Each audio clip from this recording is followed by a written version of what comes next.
Welcome to Coast AM's YouTube channel. I'm George Norrie. Like, share, and subscribe. Also find us on Facebook, Twitter, Instagram, and coasttocoastam.com. Become a Coast Insider for ad-free access to thousands of shows you'll really enjoy. And welcome back to Coast. George Norrie with you. Stephen Quayle back with us, writer, researcher, more than a dozen books dealing with advances of ancient technology and civilizations. His documentary film production company, Gen 6 Productions, films the True Legend series. In his latest work, Lies of Men and Gods. It's an incredible series. The trailer is linked up at coasttocoastam.com, so take a look at it. Truly remarkable. Here he is, Stephen Quayle. Steve, welcome back. Well, thank you, George. And it's exciting to be on at this time and just listening to all of the intro. I mean, we're at an unparalleled time in history.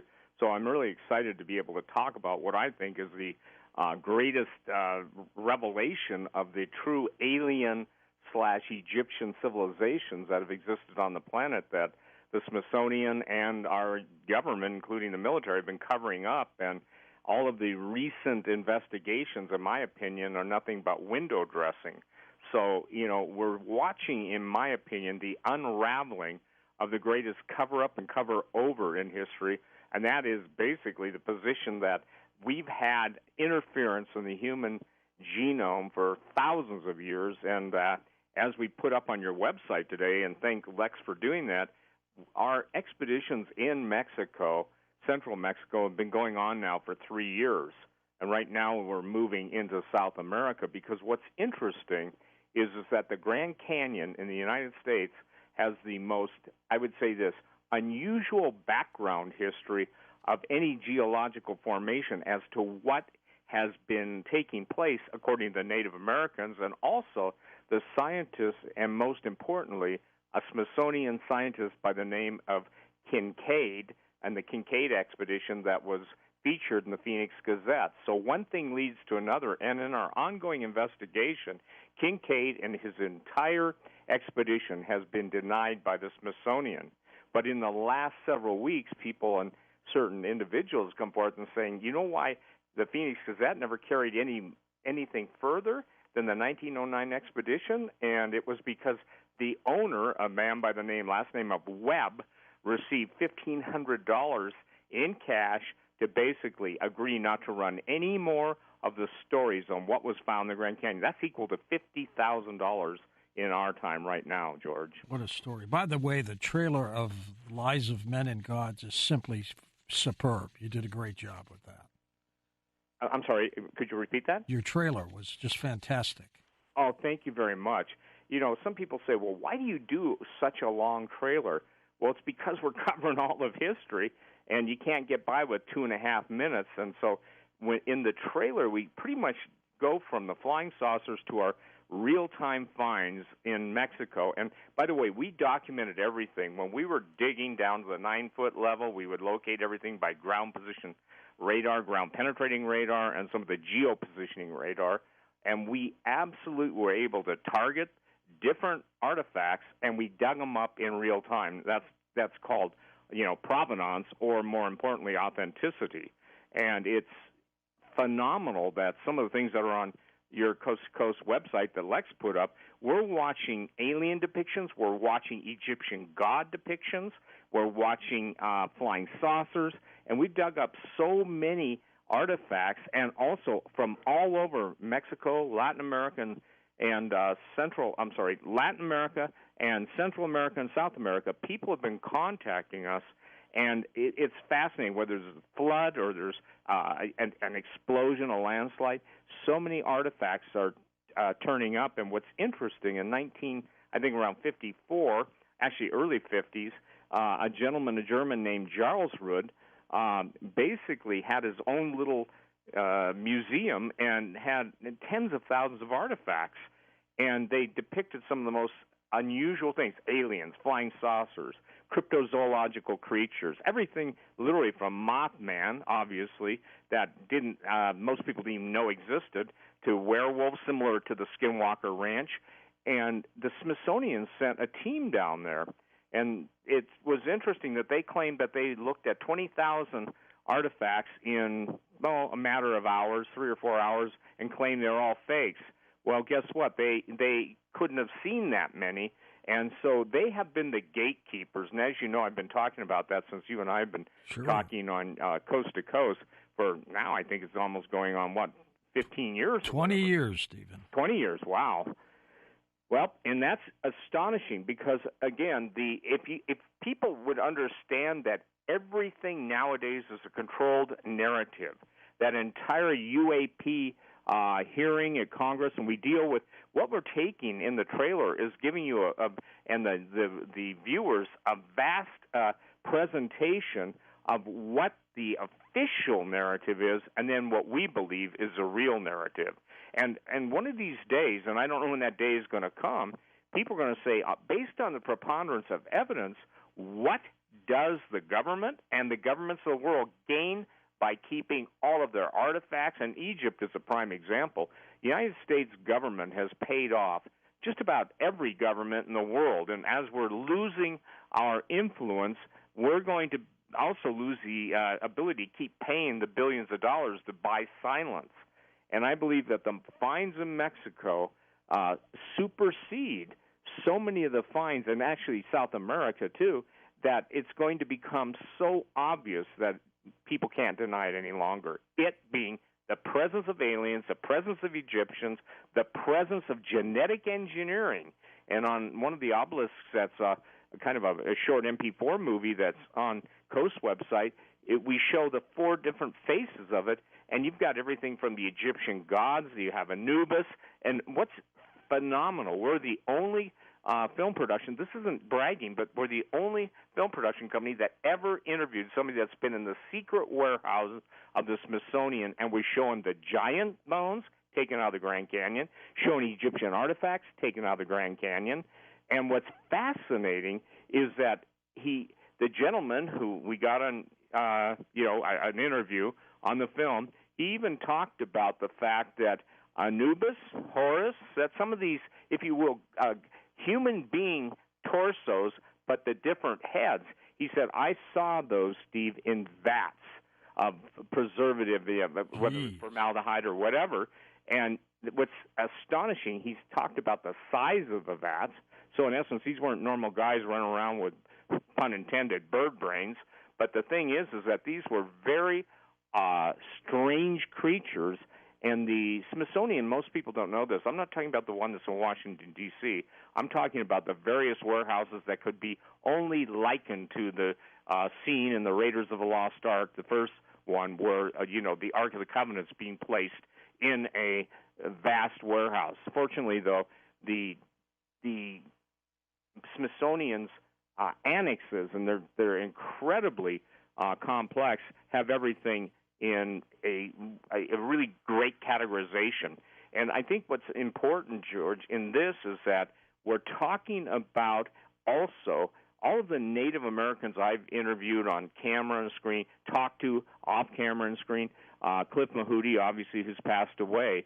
But there is none of the people we've talked to that are foreign to the idea of Stargates, the gates of the gods, the hidden Stargates in the Grand Canyon. I think most people have heard me say it before, but 90% of the Grand Canyon is off limits.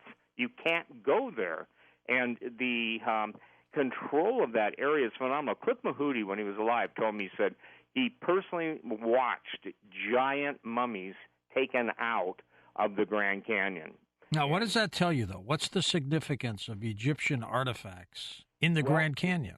Yeah, well, the significance is that according to the Smithsonian and according to John Wesley Powell, the famous, Lake Powell and the curator of the Smithsonian, the Egyptians didn't travel around the world. There's only one problem with that. They traveled all over the world and they left their signals. Now, this is the biggest thing. Even Cairo, the Egyptian city capital, is known as the encampment of Mars, M-A-R-S, and I think you've got somebody coming on talking about Mars. And Mars plays such an important part in all of the artifacts along with Saturn. Now, they weren't called Mars and Saturn. I want to make that clear. I'm defining them as Mars and Saturn. But when you show a planet with the rings around it and other planets and you can place it in our, solar system. It's fascinating. So why the Egyptians is because the Egyptians, by their ancient revelations and their the high priest of S-A-I in S-A-I-S in Egypt, talked about the many cataclysms, but also all the advanced knowledge that the ancients had prior to the flood of Noah and prior to the creation of Adam and Eve, the period known as the pre-Adamic period. It was so astonishing that even Plato, who talked about Atlantis, was, instructed by Sanchi, the high priest. Well, first of all, the most interesting thing about the Grand Canyon is the presence of Stargates. The most universal symbol around the world is a spiral. And when we've gone to different places, looking from every place from South America, Sardinia, Malta, it doesn't matter where you go in the world, into Zimbabwe. I haven't been there, neither has my team, but the bottom line is the presence of the spiral indicates a Stargate. Now, what most people don't understand is all over the world, the standard description of a Stargate, a portal, is the fact that they are the gateway to the gods. Now, this is where it gets interesting, back to Professor Kincaid. He evidently was taught and instructed how to operate the gates. Now, how could we know that unless it was journaled? And how can we know he even had a journal except someone who has seen the journal is, privileged to that information? So, George, basically, Kincaid kind of disappears off the scene, and he shows up in South America and looking at the different artifacts and the different gates. And with our project in Mexico and all of the things that we've done in Mexico, even to the point of finding devices that activate gates. Now, I want to make it clear, I'm not out trying to open the gates of hell, okay? They'll open on their own. Yeah. But what is fascinating is the amount of information that is given in the different glyphs, the symbols, the different iconography that's on some of the different artifacts. And by the way, we're talking massive amounts of artifacts. So the Stargate, the whole series actually, which started with the movie, was more accurate than most people even would recognize. And by the way, over the years, you and I have been, talking about this stuff, especially giants. I mean, it doesn't matter if it's people in the intelligence world, 4-star generals and special forces, actual 4-star generals, not, armchair generals, and all of their different intel all points to probably the greatest cover-up, and that's the presence of giants. Giants were the, if you will, the progeny of fallen angels. The Nephilim, right? Yes, and the thing is that this is what's interesting in the trailer, too. Zecharia Sitchin wrote his series of books on the Anunnaki. And the Anunnaki, basically, when we've got the clip in the trailer, people need to understand this. One of his best friends, if not his best friend, told us on camera that when Zecharia Sitchin had his encounters with the Anunnaki, that he believed, Zecharia Sitchin, in his own words, it's on our film, that Lucifer was the head of the Anunnaki. That's not a religious statement. That's an actual historic statement by Zecharia Sitchin's best friend. So why is that relevant? Because, again, it goes back to the biblical narrative that angels... See, the thing that's interesting is angels and fallen angels, 1/3 of the angels in heaven, you can't separate this, if you will, war that's in heaven between the God, and basically fallen angels under Lucifer's control. So what we're turning up in all of the different glyphs, and my guys in Mexico, led by Jesse G., I mean, they're doing a fantastic job.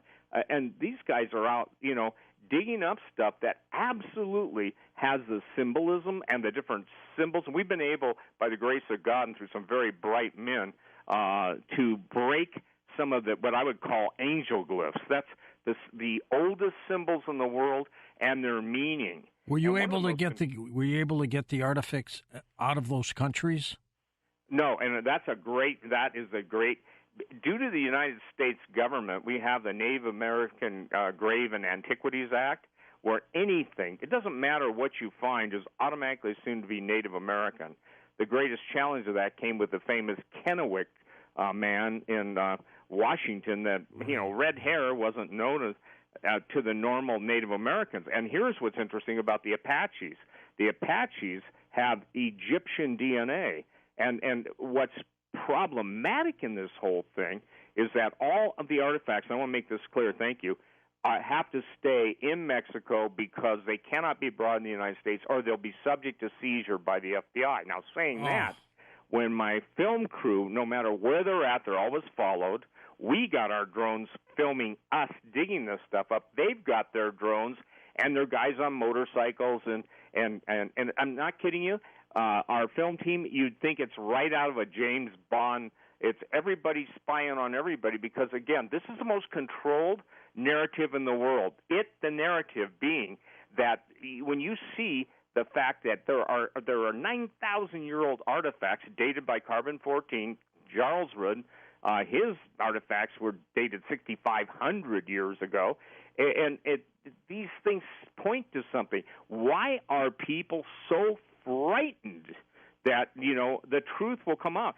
Because you know this, George, you've interviewed so many people, and obviously Art did, and all of the reverse-engineered spacecraft. We're even seeing reverse-engineered spacecraft in the skies all over the world, the TR-3s, the triangular shape, or the Manta. When I said something about a TR-3, I was contacted by the guy that his company builds a Manta, and these are off the chart, and most people can't even relate to them. But the TR-3s, TR-4s, the triangular shape craft, even with the ability to jump space, that means they can go through portals, wormholes, Stargates. There is no limit to the size of some of these things that can come through. So Stargate, the motion picture is incredibly accurate, and kudos to whoever wrote it.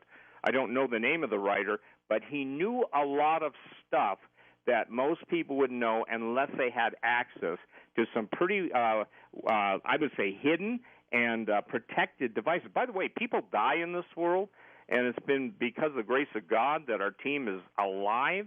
They're in some territory where the gangs of the world, the narco-terrorists, they're like in that world, and so we can't have any gringos on the film crews. We got to have guys that have, let's just say, a lot of steel. And what we're watching and we're seeing now, we're following Kincaid, Professor Kincaid, the most enigmatic, real man in history, having been taught in the Grand Canyon by the Native Americans how to access the gates of the gods and showing up, this is cool, showing up in South America through the gates. And when you go to Tiwanaku, when you go to any of these places, Amara Muru, the giant that looks like a doorway in the side of a mountain in Peru, the thing that's so astonishing is the presence of all these glyphs, all these symbols, and the history of no Western thought being imposed on it. So right now, we're tracking down the largest giants recorded, and for the record, they're still reports of the natives in the jungles of Ecuador, the jungles of Peru, in the Amazon, in the mountains, and of huge giants. My definition of huge giant is like 24 feet, okay?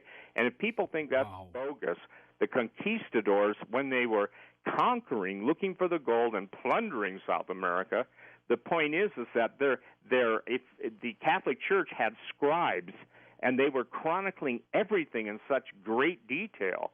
And it's one thing led to another, and the giants that fled the Middle East, when Joshua and Caleb were told to basically kill them in the Promised Land, they all went, first of all, to the island of Sardinia, and then they split up, and they went all over the world. They landed in a place called Santa Elena, Ecuador, and that's where the most amazing stories, even in the Conquistadors' chroniclers, talked about these giants, and they were eating the people. And the natives cried out to God, and he sent flaming, and this is what they call flaming winged ones with brazen swords, who killed the giants. And, that's pretty interesting because war in heaven translates out into war on earth. So we're on some pretty remarkable things. And, again, what is critical about this is Professor Kincaid, who the Smithsonian says didn't exist. The gentleman that published the Phoenix Gazette was paid $1,500, which is $50,000 in today's dollars. he basically was told, Professor Kincaid, how to activate the gates. And we're turning up artifacts with gate instructions. You wouldn't know it unless you were able to decipher. And people say, well, why don't you turn all that stuff loose? No, thank you, because, curiosity, and we've been very careful, and also it's very, very costly. So the idea in this whole presentation of lies of men and gods is exposing the fallen angel agenda and the genetic corruption and destruction of the human race. How can anybody explain the double helix on artifacts? And it's on Coast to Coast website. I want everybody to go there and watch the trailer because I can't compress. And it's only about, 7 minutes long, something like that? Yeah, 7 minutes long. But it covers, and that's about 3 times the normal length of a trailer. That's true.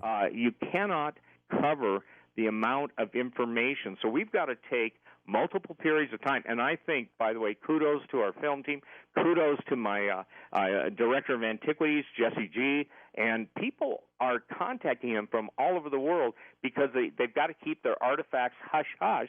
But when they see that it's about to be broken, it's my contention that Mexico will be the first country to break loose from the United States control and through money of keeping all of their secrets under wraps. What I found fascinating, Steve, was when they unearthed statues of those little aliens in their heads. Yeah, and I think that's really important. Bizarre. And again, I want people to understand we're coming out because you can't do that even in a 70-minute documentary film that people can download on Vimeo, and obviously all the Coast listeners around the world, just download it and watch it or view it on demand. But what's really astonishing to me is how many people are coming forward after watching that video, guys that used to be in the military. And, we broke the story of the giants, and remember when I had the pilot on your show, I don't know how many years ago. Yeah, years ago, and he's the one that flew the dead giant. Now, obviously, there's 2 different giant stories coming out of Afghanistan. One is Bagram, and the other one is, I forget, L.A. Marzulli was contacted by a group that killed a different giant. That whole area was filled with vast caverns. That's why we had to go in, meaning U.S. military. But the stories of the guys that encountered them, the pilot that George came on Coast to Coast with you and I, he was basically the guy that flew the dead giant out, and everything ends up, it's interesting, it ends up going basically to Germany, and then it's flown either to Wright-Patterson Air Force Base or it's flown to Area 51. It was a red-headed giant, too, wasn't it? Yep. And there's a common central theme. Obviously, this thing had 6 toes, normally 6 toes, 6 fingers, and double sets of teeth, and the smell. Anybody who's ever been around them, it's almost like the Bigfoot researchers. They always talk about that smell. And I didn't volunteer any information, and he was able to tell me stuff. Again, the pilot, the flew the dead giant out. And by the way, the 3-letter people, the intelligence agencies came on, made them surrender all their phones, all their cameras, told them to keep their mouth shut, and their cameras and their phones would be released to them when they landed in Germany. I think they landed at Ramstein. They transferred from a C-130 to a C-5 Galaxy, and upon the transfer. But what was interesting, I know the name, the Kandahar giant. That Kandahar giant was different than the Bagram, the giant that we're talking about, the pilot. And so even in telling that story on Coast to Coast, George, that's what brought the other military guys out. And they were always taught like this. They were taught, shoot twice the height of a normal man you would in the head, and shoot them with grenades, not grenade launchers or like the equivalent of an RPG, basically a bazooka. Yep. And they could not understand that until they encountered them. And the interesting thing is it goes right back to the biblical narrative of David and Goliath. The sling may have taken Goliath down, but David cut his head off. And it gets into the mythology of the green man. It gets into there's so much truth out there. And then, talking about what was found in the Smithsonian going back, the cover-up. And people ask me, why would the Smithsonian cover it up? Well, because they have a controlled narrative of history that's now being challenged by all of the anomalous events, all the cryptid sightings, whether it's Bigfoot, dinosaurs in the Congo. But what are they afraid of, Stephen? What are they afraid of? Okay, that's a great question. They are afraid of the biblical narrative. It's easy to explain the Anunnaki from a perspective the Space Brothers created us. But what it challenges, number one, challenges the I would call it fraudulent history of evolution. But what they're most afraid of is the exposure of the spiritual warfare that is absolutely so prevalent in all. I mean, you take Greek mythology, you've either got, quote, gods, little gods, demigods, whether they're the Titans or whether they're the Olympians. Everybody's fighting everybody, and everybody wants to have a good time with human women. And it's so interesting that, in essence, and we have alien panels, and I got to use some taste here.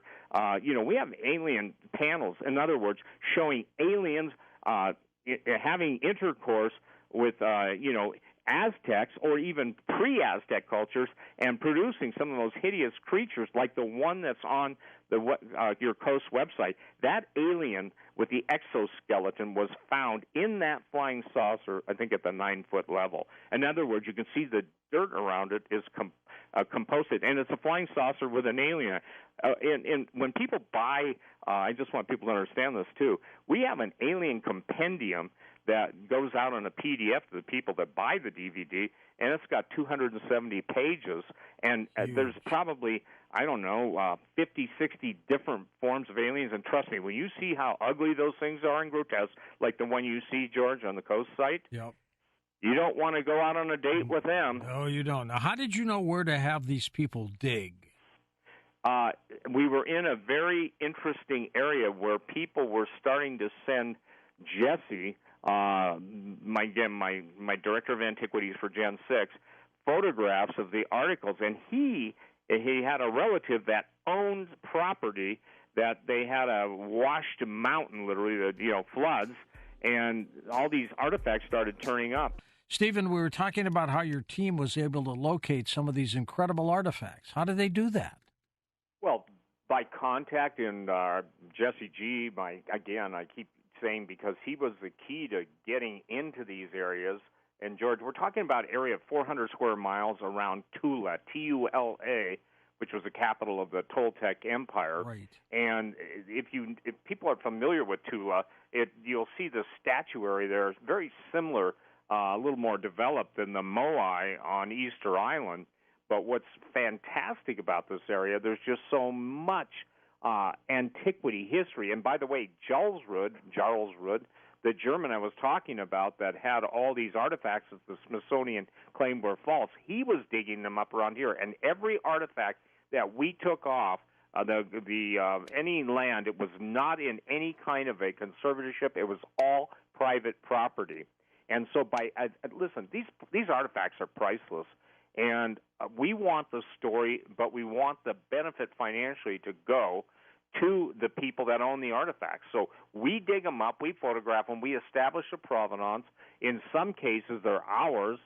But what's really important is that once the word got out, and this is what's going to happen, this is why I say Mexico is going to first to break free from the control of the Smithsonian, and that's based on how many different teams, not from the Smithsonian, but the CIA, all of the different intelligence agencies are monitoring everything we do. Even the Mexican National Guard showed up at the airport, in a certain airport, I won't name the one, but, and they had a full contingency of the National Guard to seize one of the artifacts that, quite candidly, the man who was couriering them to another part of Mexico shouldn't have had it in the first place. So we don't know if he was trying to sell it on the side. But here's what's important. These artifacts are dug in real time. These are not a few here. They're not, knocked off in some pottery barn in some city. These are historic artifacts, the Toltec Empire, and then even below Tula, underneath. And I think I've said this so many times on your program. It's not what you see above ground, like the Giza Plateau. It's what's underneath the Giza Plateau, the City of Giants. It's not what you see when you look at the Sahara and see a lot of sand. It was there were notorious citadels, and they were covered up. But now, all of the strange weather and everything, some of the stuff that was covered up and covered over is being revealed. So we are privilege to have people contact us, and then we take our teams with all of the different ground-penetrating radar, the geo-radar, and everything else, from metal detectors, you name it, and we absolutely scour the area. And the teams that scour the area are using the electronics and electromagnetic sensors and stuff. The diggers are never allowed to come into those areas until they're located. So there can be no planting of any artifacts. And at 9 feet deep, you kidding me? Someone's going to spend that much effort to cut through.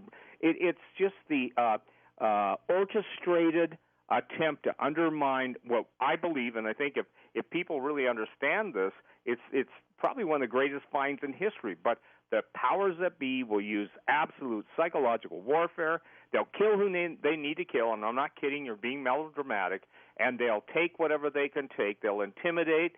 They'll use law enforcement. They'll do everything. And that's, again, why none of this stuff is in the United States. There's so much truth in that, especially the gates. So there are two types of gates. There are portable gates, and you don't buy them like a piece of furniture, but the most important thing is the locations of the gates are usually within the proximity of ley lines, and they're usually in the area of pyramids. And there are pyramid structures, for instance, in Bolivia.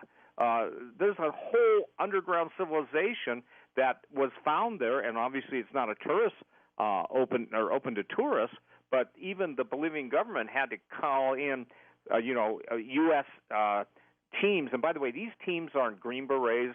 And I'm not minimalizing anything, but these are teams that deal with this kind of stuff called exobiotic entities. So to answer your question, yes, and I had a 4-star general, 2 of them say this: hey, listen, there's no place we can't go because, again, Stargate and obviously the opening scenes and stuff, there's just no place. And time and, let's say, distance do not facilitate or basically there are no limitations on time and distance. And you're talking about the Stargate movie, Stephen? Yes, sir. Roland Emmerich was one of the writers and director. Well, kudos to him because that was, and he basically, the amount of information that is in Hollywood, and I believe, George, and we've said this so many times, for instance, the first real robot in history comes right out of Greek mythology, Talos, and that was in Jason the Argonauts. Hollywood picked up on that. Then, obviously, Metropolis by Fritz Lang, and you have the robot, and she, by the way, it is a she, and you get the whole, if you will, future presented in the film. And let's just take Minority Report, and let's just take all of the things we're watching now. Or my favorite right now is Terminated, and the Terminator, because we're talking about ChatGPT, and ChatGPT, just 1,000 pretty prominent people say you got to put the brakes on this. And even the guys that, it's interesting, some of the people that want to kill off a lot of the world's population, the elite, and they're on record, so that's a waste of time. But ChatGPT and the artificial intelligence, I maintain there's nothing artificial about it. I maintain that it's just like Stephen King's novel Christine, which, by the way, was based on a true story. A demon-possessed inanimate object becomes animated and with an intelligence. So we're seeing all of the synthetic, we've talked on your show about singularity, the combining of machines and humans into a unified body, Ray Kurzweil. Bill Joy, I remember being on your show when Bill Joy made the statement and wrote a treatise on it, why the future doesn't need us anymore. And now we're dealing with the same thing. Here's another point I want to make, is that the advanced technology is designed to do one thing, and that's to kill humanity. So now that we have the most prominent scientists, even Elon Musk, and we've got all these other people talking, famous scientists, look, we got to put the brakes on this thing or it's going to get away. So let's go to the Terminator movies and Skynet. We're now seeing, in essence, social credit scores in China that will be introduced in the United States, Western Europe, and it's a combination of Minority Report, and it's also a combination of, how do I say this, the total control grid that was Skynet and Terminated. And so the Terminator. So the point is that we're seeing now all of the, if you will, the signals from Hollywood coming into the open. And I think that people need to understand, as the first caller, there's a sense when you see the first opening scenes, and, you probably can talk to Roland Emmerich, but there's so much there that somebody had to have some knowledge from someplace, and because you just don't make that stuff up. It's a long way of saying that Hollywood is previewing the future because of the different sources from different people. And for the record, most people don't know this, Hollywood in the early days and still now, the Central Intelligence Agency has the most incredibly strong presence there.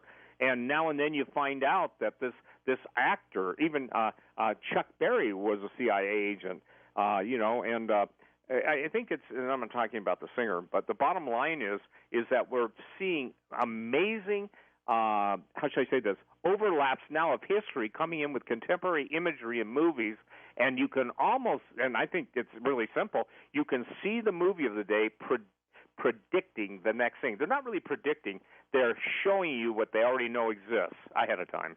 I actually had a couple Native American chiefs come in and talk to me because they had heard me on Coast to Coast, and here's the thing that I think everybody needs to understand. You cannot find historical record. I'm sorry. As you find hundreds, even thousands of historical records, whenever they go to the Smithsonian, they disappear. Contemporary finds, whenever they're found. I mean, even there are giants being found in the last 6 months.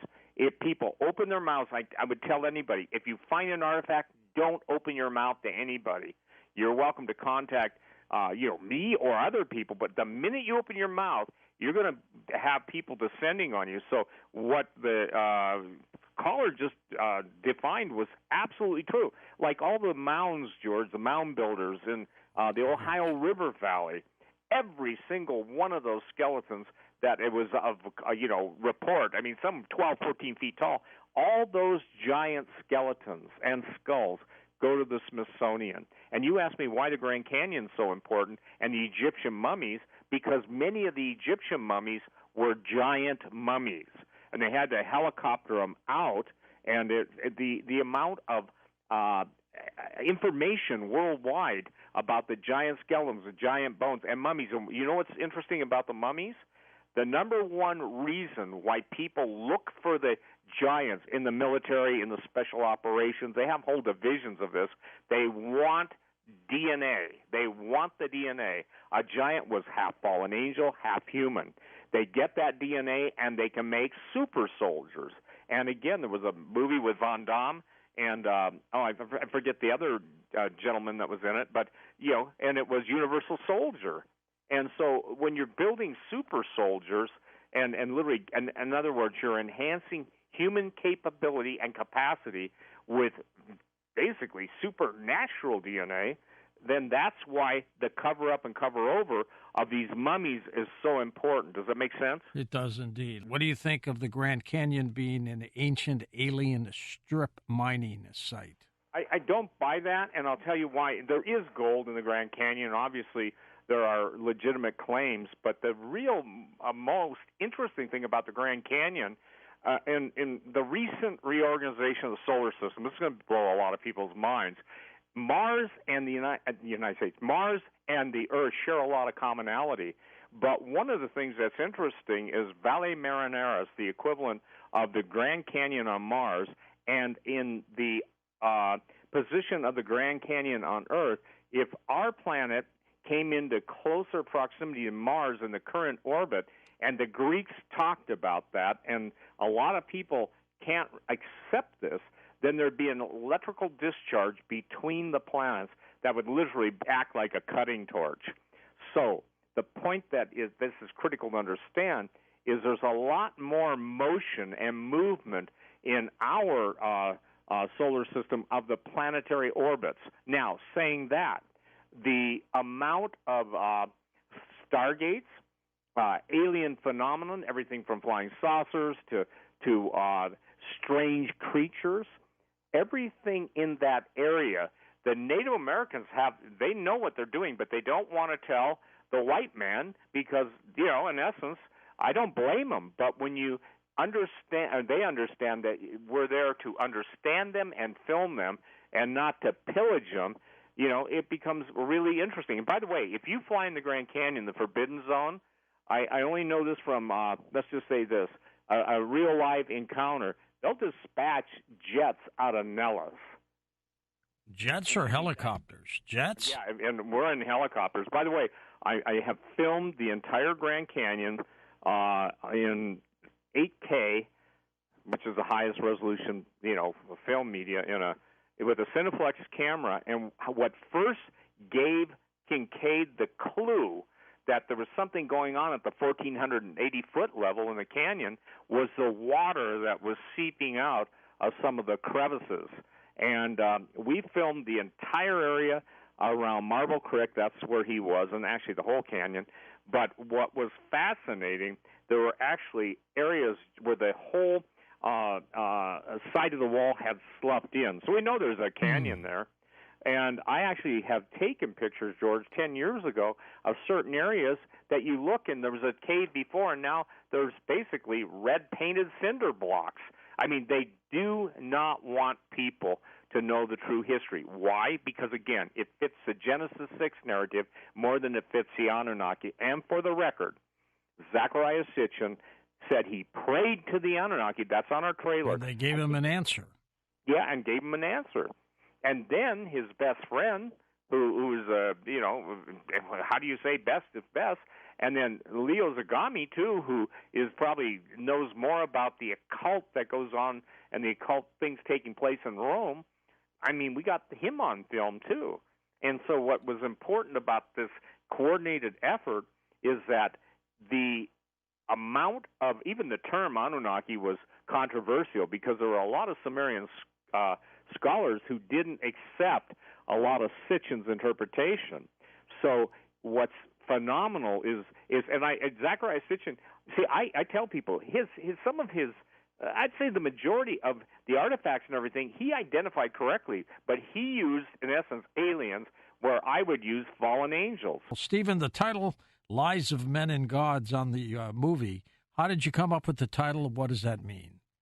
Well, excuse me, the lies of men and gods, obviously the lies of men are those who are suppressing the whole true history of the world, obviously the UFO phenomenon and the presence of giants and the, if you will, sexual corruption of the human race out of the book of Genesis, chapter 6, verse 4.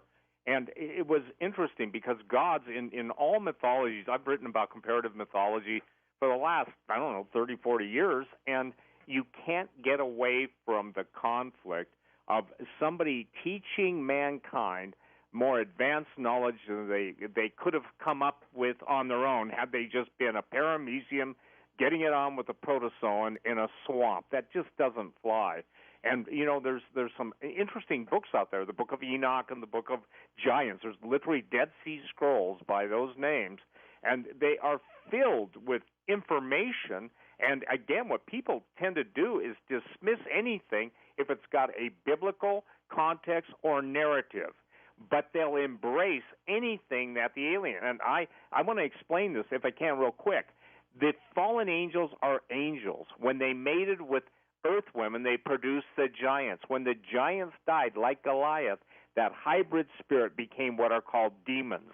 Demons are a personality. They are an entity. They have intelligence. They can possess people. They can possess inanimate objects, and that's a basis of taboo all over the world.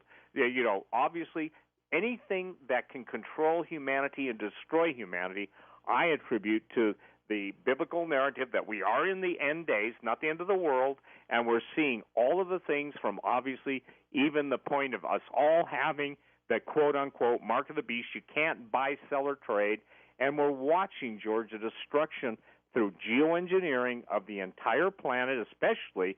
There's just, you can't account for it anywhere else or any way else. In 1964, obviously, Lyndon Baines Johnson said that we have the technology to control the weather, and he who controls the weather controls the world. The Chinese said that too. Yes, and here's what most people don't understand. I listened to the gentleman that you were interviewing on China. China is 20 years ahead of the United States in artificial intelligence and everything related. And, you know, when one of the appointees was trying to take over Cyber Command, he said, I'm not going to take it. We can't catch up. It's the same thing with Russia. You know, we had failed hypersonic missile tests, Lockheed, and yet we've got North Korea having hypersonic missiles. India has hypersonic missiles. Russia has the Kinzhal missile that is just it's hypersonic. And what's interesting is that all the arguments, and we're the ones in the United States that are now watching the death of the U.S. dollar, and I heard one of your advertisers talking about that. That's real. And what happens when every nation in the world no longer buys our T-bills, T-bonds, in essence, no longer loans American money? Up a creek. During a certain period, you know, I was basically being given real-time data. For instance, let's just talk about Saddam Hussein's, the Baghdad Museum and what was in the basement. Tom Horn, the author, had his house burned down because someone was giving him emails and sending him faxes of the artifacts. In Georgia, they had giants, but the Tomb of Gilgamesh is really one of the most important things because the live extraction, and I'm using the word live extraction of living DNA. Now, Gilgamesh was 2/3 fallen angel and 1/3 man. I don't know how that worked, but usually it's half and half. But because of the exploits, it's the oldest poetic narrative in the world. The Tomb of Gilgamesh was truly found. You can even look it up on an internet search, and the BBC carried the first story of it. But all of the artifacts, Saddam Hussein had a private museum that he would show his closest friends of some of the most powerful, unusual weapons, and then why they never used them, I don't know. But the whole thing about the giants, and I think people need to understand this, his presence in the location of the Tigris-Euphrates, specifically Euphrates River. We even had YouTube, as the river went down due to drought, and I'm talking Euphrates, that obviously they were hearing demons and groaning from caves. But the real biblical relevance of it is under the Euphrates River, there are basically chained, powerful fallen angels, and when they're loose, they're not loosed yet, basically billions of people die. So all of this stuff fits together, and there's a controlled narrative in archaeology, there's a controlled narrative in anthropology. I remember going to war with my anthropology teacher because when you study anthropology and you understand all the hoaxes, you know, the point is they cannot make the conclusions, they cannot draw the conclusions based on the little evidence. And you know there's a statement, extraordinary claims demand extraordinary evidence. Our film, The Lives of Men and Gods, the amount of artifacts dug up on the camera, in provenance established, people can't get away from that. But what they can do, the controllers, they who control the false narrative of history, they're going to lose their grip. And right now, I believe that's happening. And I believe that it's going to accelerate.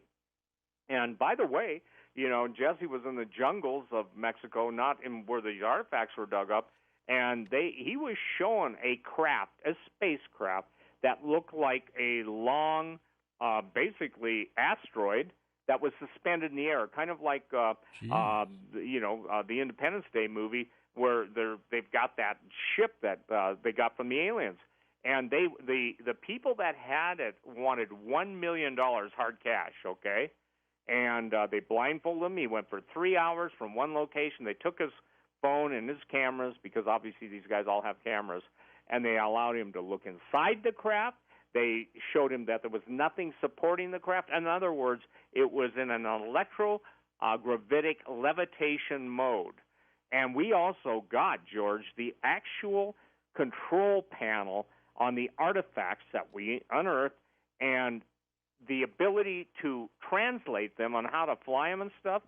Then they can cloak. And now why is that important? Because the Harvard scientists are saying Uma was an intelligently directed craft. And I happen to agree with them because that thing returned extrasolar out of our solar system, and it hit the exact point where there used to be a planet that was destroyed called Rahab or Astra. The Greeks knew it, and that's what gave the asteroid. But in essence, what I'm saying is that there's a lot of things that are cloaking. There's a book called The Ringmakers of Saturn that talks exactly about that. So because we think that, everything's going to be a shiny circular saucer, and we do have those artifacts, but we also have stranger artifacts that look like they're propelled vehicles that you go, boy, those guys are smart, meaning the fallen angels and their offspring. And the bottom line is that everything that we're turning up, digging up, presenting the world absolutely puts to rest. Are there aliens? Absolutely. Are there advanced craft? Absolutely. Are they messing with human DNA? Absolutely. And what's their end game? The destruction of all humanity. And they may have seeded us, as Zechariah Sitchin has said. Where do people watch this incredible documentary, Lies of Men and Gods?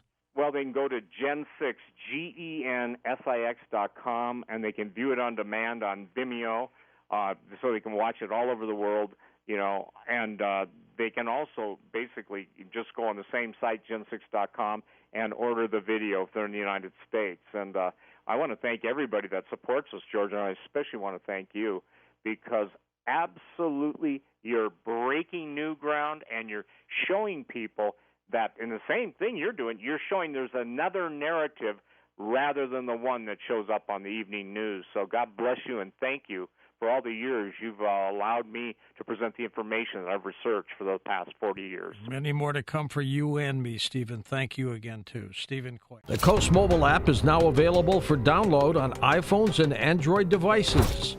You can become an insider directly through this app. This is a great option for our international listeners, and new users will also receive a free 2-week trial.